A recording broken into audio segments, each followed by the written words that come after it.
Mesdames et messieurs, merci d'être sur Gueule Afrique. L'actualité reste en continu ici et même les décryptages y afférents. Nous voici, mesdames et messieurs, pour ces jeudi 19 décembre 2024, en train de vous accompagner.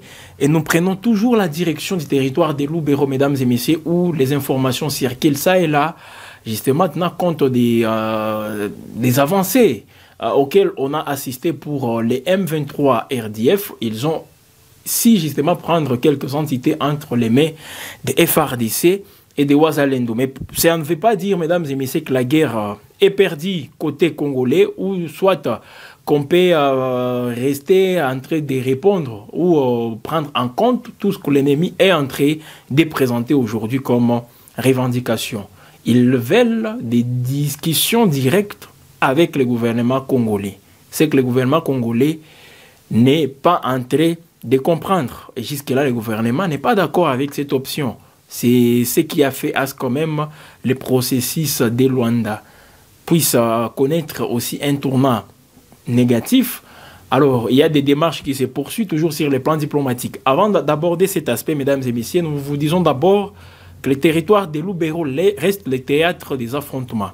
Les M23 manifestent leur intention de prendre des entités entre les mains des FRDC, mais ça ne veut pas dire autant que les FRDC, voire même les Wazalendo, sont incapables de prendre les décisions sur l'ennemi.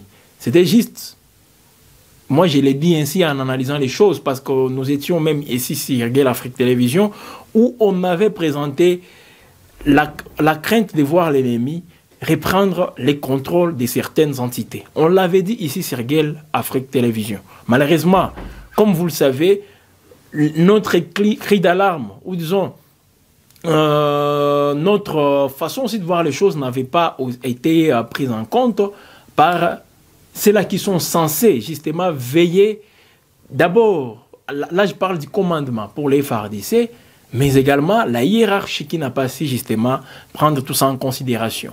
Les FARDC ont montré leur patriotisme avec le Wazalendo, jusqu'à ce que l'ennemi, pendant des semaines, n'arrivait même pas à prendre des entités. Alors, au lieu de capitaliser justement cet avantage qu'on avait face à l'ennemi, malheureusement, la République démocratique du Congo, je ne peux pas dire que nous sommes tombés dans une euphorie, c'est pas ce que je peux dire, mais bien au contraire, on n'a pas été encore une fois très vigilant.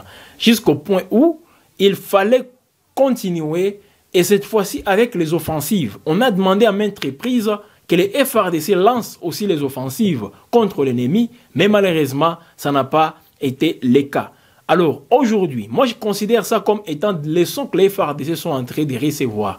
Prochainement, si vous prenez 2 ou 3 entités entre les mains de l'ennemi, mettez en tête, vous devez savoir une chose, que l'ennemi peut revenir pour tenter de vous déloger dans les entités que vous récupérez, que vous occupez plutôt. Alors, il faut donc mettre en place des mécanismes pouvant permettre aux FARDC, voire même aux Wazalendo, de constituer même une force d'occupation qui fera à ce que l'ennemi ne puisse plus trouver des possibilités de récupérer toutes ces entités. Alors, ça n'a pas été observé dans le territoire de Lubero il y a de cela une semaine, mais, mesdames et messieurs, comme nous le disons toujours, ce sont des batailles que nous perdons. Mais ça ne veut pas dire que la guerre, nous allons la perdre. J'ai une nette conviction que la République démocratique du Congo peut s'en sortir dans cette guerre. Pourquoi? Dès lors que la population est toujours là en train d'appuyer son armée. C'est ce qui constitue même la différence entre les FRDC et les M23 RDF. Les M23 RDF peuvent prendre des entités, peuvent s'emparer, je ne sais pas, des localités et d'autres entités administratives, mais tant que les populations trouvées sur place ne veulent pas collaborer avec ces gens-là, je vous assure, ils ne peuvent pas gagner cette guerre. Jamais. On ne gagne pas une guerre sans l'accompagnement de la population. Heureusement, la population est toujours derrière son armée qui n'est autre que les FRDC. La population est derrière ces Ouazalendo. Ça fait à ce que, mesdames et messieurs, le mariage civilo-militaire est toujours au rendez-vous. Voilà pourquoi nous insistons encore une fois en avertissant ceux-là qui pensent qu'une fois que vous prenez cette entité, vous avancez dans une autre entité, vous allez libérer tout un pays. Non, vous ne pouvez pas libérer un pays sans pour autant être les communs accord avec la population. Ne soyez pas trompés avec toutes ces populations, tous ces gens qui viennent dans vos meetings pour assister à tout ce que vous êtes en train de faire. Ces gens-là les font parce qu'ils veulent aussi vous écouter. Ils font tout ça par hypocrisie. Mais ça ne veut pas dire qu'ils sont d'accord avec ce que vous faites. Donc, moi je pense encore une fois, mesdames et messieurs, que les côtés positifs sur lesquels nous devons nous appuyer, c'est que le peuple est là et le peuple appuie toujours son armée. Une autre épreuve pour nous convaincre de dire que le peuple est toujours derrière son armée. Dans la ville de Butembo, parce que les M23 sont en train d'avancer et ils veulent arriver jusqu'à Butembo. À Butembo, qu'est-ce qui se passe? À Butembo, il y a une mobilisation tout azimut. Ce ne sont pas des gens qui se mobilisent pour venir accueillir les politiciens. Ils ne se mobilisent pas, je ne sais pas, pour accueillir quel événement. Mais ces gens se mobilisent pour stopper l'avancée du M23 RDF. Donc, les M23 sont avertis. Ils savent très bien que la route qu'ils sont en train de prendre, c'est une route qui risque d'avoir, qui risque d'avoir des chemins de retour. Ils risquent de manquer les chemins pour retourner là où ils sont entrés leurs milliers d'origine. Donc, ils risquent de manquer les chemins de retour. Alors, c'est comme ça que nous sommes, mesdames et messieurs, en train d'apprécier la mobilisation qui se passe à Butembo. Les jeunes, toute la population dans son ensemble se mobilise pour accueillir les M23. Les accueillir dans quel sens? Ce n'est pas pour leur dire non, vous êtes les bienvenus ici. Non, c'est pour les empêcher de prendre le contrôle de la ville de Butembo. Donc, quand je dis les accueillir, venez. Et puis nous allons nous affronter avec vous. La population est prête à s'affronter au M23 RDF. Avec les nécessaires qu'ils auront. Ça veut dire, soit les armes à feu ou les armes blanches. Et là, c'est l'article 63 de notre Constitution qui sera en train d'être appliqué. Les M23 sont conscients de cette réalité. Voilà pourquoi, mesdames et messieurs, je ne les vois pas aussi avancer sans pour autant prendre des précautions. Qui dit précaution, donc, aller sans pour autant entrer directement dans la ville de Butembo. Là, c'est la colère de la population qui s'installe. Vous avez pris Rwindi, vous avez pris Kanyabayonga, vous êtes avancé même dans plusieurs entités dans le territoire de Lubero, une partie de Kirumba. Aujourd'hui, là où vous êtes, à Limbongo, j'en passe, mesdames et messieurs, il y a toujours aussi là où ils vont aussi trouver, ils seront plutôt stoppés. Et c'est comme ça qu'un verrou est en train de s'installer à Butembo. Un verrou populaire, je ne dis pas un verrou militaire. Parce que les FARDC ne vont pas se battre avec s'il une fois ils s'approchent de la ville de Butembo. Mais à Butembo, c'est la population elle-même qui va prendre tout ça en considération. J'ai aussi apprécié les communiqués de la coordination de la société civile, la force est vive, dans la ville de Butembo, qui a lancé un appel patriotique aux habitants de Butembo. Toute la population de se préparer en conséquence pour barrer la route aux M23 RDF qui veulent progresser, qui sont en train de progresser et ils veulent aussi entrer dans Butembo. Voilà donc ce qu'il faut retenir. C'est un aspect positif. Donc dans la guerre, on peut il peut arriver justement qu'on ne prenne pas des entités sur la voie militaire, mais la donne populaire, elle aussi, entre en jeu. Et quand on parle de la donne populaire, c'est comme ça que vous verrez toujours, vu le nombre, aucune armée au monde ne peut s'affronter au peuple. Aucune armée au monde ne peut gagner face au peuple. Voilà pourquoi nous vous disons encore une fois, la force pour la République démocratique du Congo, c'est que la population est toujours là en train d'appuyer son armée. La population est toujours là en train de soutenir tout ce qui se passe, aussi pour permettre au FARDC de ne pas sombrer face au M23 RDF. Alors, déjà avec cette donne positive, il y a lieu encore une fois de balayer d'un revers des mains, mesdames et messieurs, tout ce qui circule ça et là pour essayer un peu de faire, de créer la désinformation pour désorienter même l'attention de la population. Imaginez, il y a de cela quelques jours, l'administrateur militaire du territoire de Lubero était en train de motiver la population, était en train de sensibiliser la population pour ne pas abandonner toutes ces entités, surtout dans Lubero centre. L'administrateur du territoire a sensibilisé justement la population pour cette fin. Et tout juste après, ce sont les informations qui circulent disant que l'administrateur, lui personnellement, se trouve à Butembo. Donc, il disait à la population de ne pas fuir, mais lui, il a fui. Voilà les informations qui ont circulé.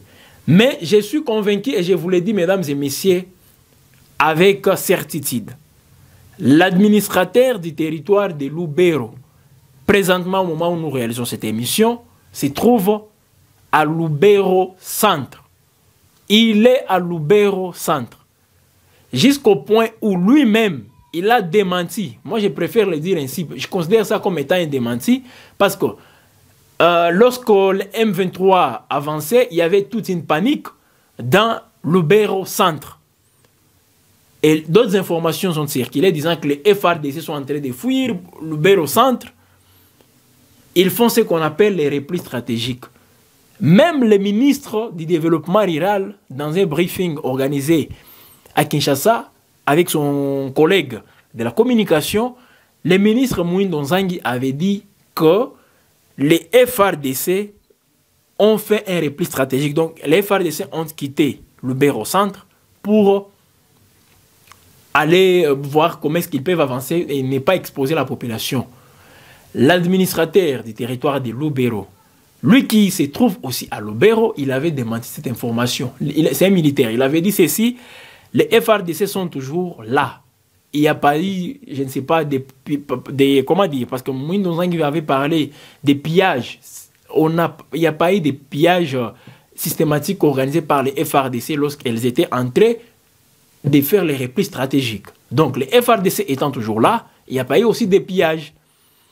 Et l'administrateur, lui, personnellement, se trouve là-bas. Donc, il faut faire attention. Les mauvaises informations circulent pour désorienter l'attention populaire. Imaginez, quelqu'un à qui on a dit, restez là-bas, il ne faut pas fuir.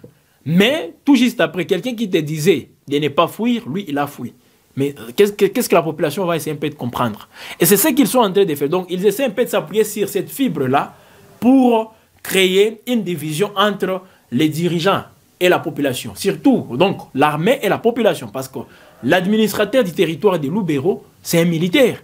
Il voulait tout simplement semer cette confusion et pousser la population à donc que la population ne reste plus à Lubero et que la population puisse fuir maintenant. C'est ce qu'il voulait. Heureusement, tout juste après, les démentis sont intervenus et l'administrateur lui-même, comme je vous assure, mesdames et messieurs, il est à Lubero. Il est là à Lubero.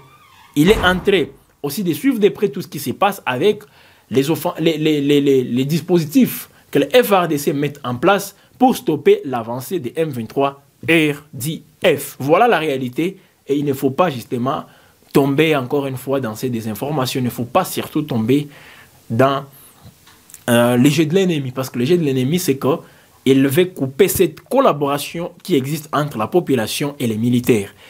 Tout en sachant que les soutiens les plus importants dont bénéficient les FARDC, c'est justement cet appui populaire. Si ils arrivent à couper cela, ils peuvent avancer sans beaucoup de difficultés.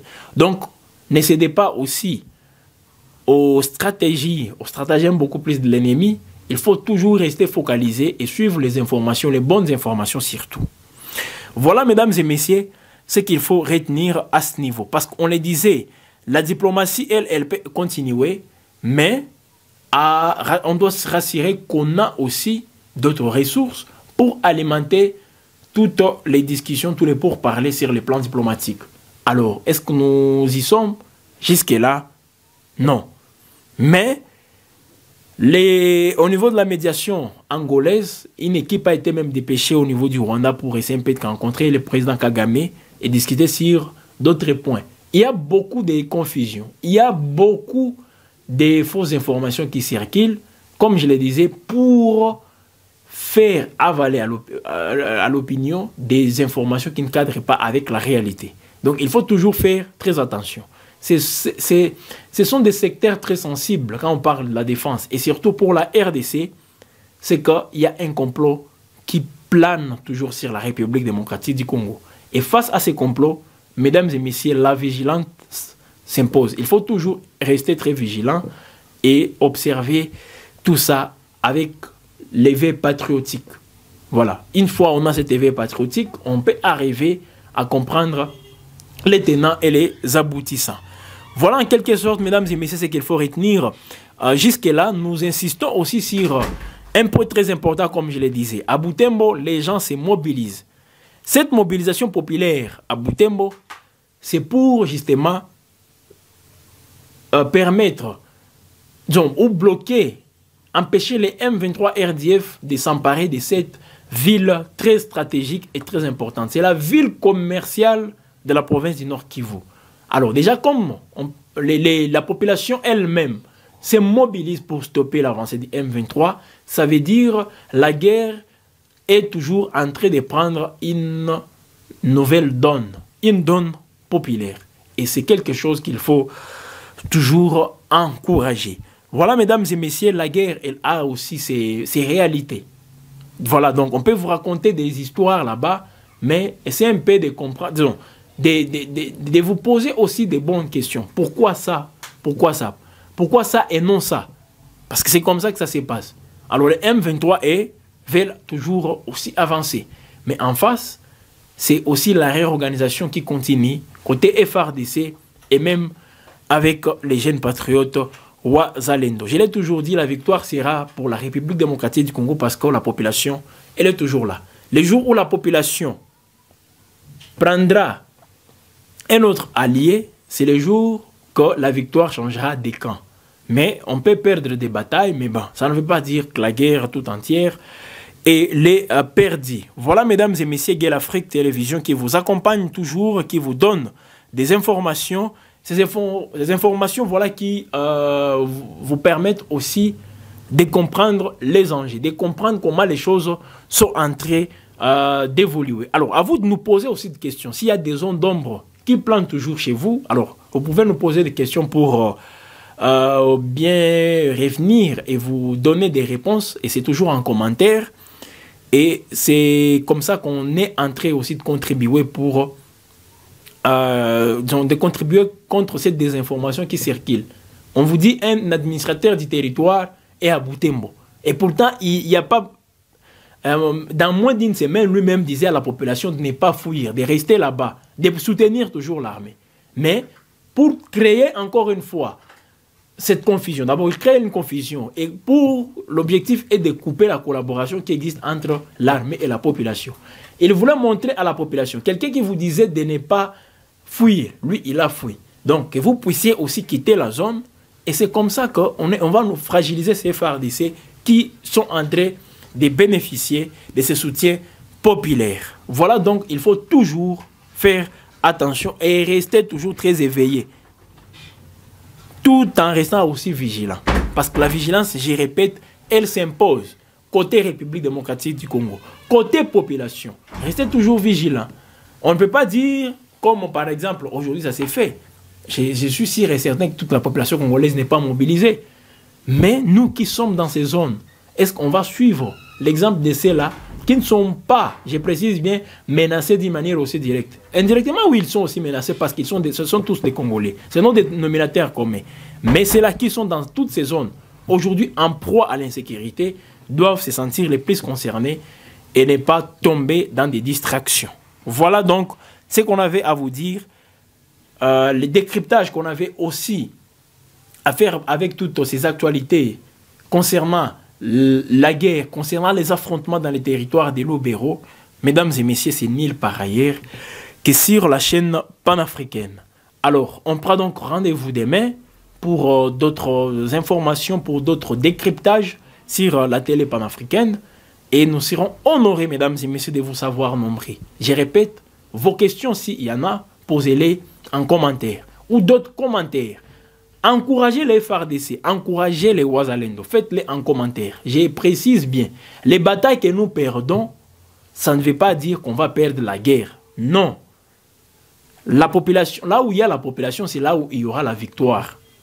Et la population, vous-même, vous savez, là où elle est. La population, c'est au niveau de l'armée, au niveau de Ouazalendo. Nous sommes donc à la fin de cette émission, mesdames et messieurs. Merci à vous de nous avoir suivis.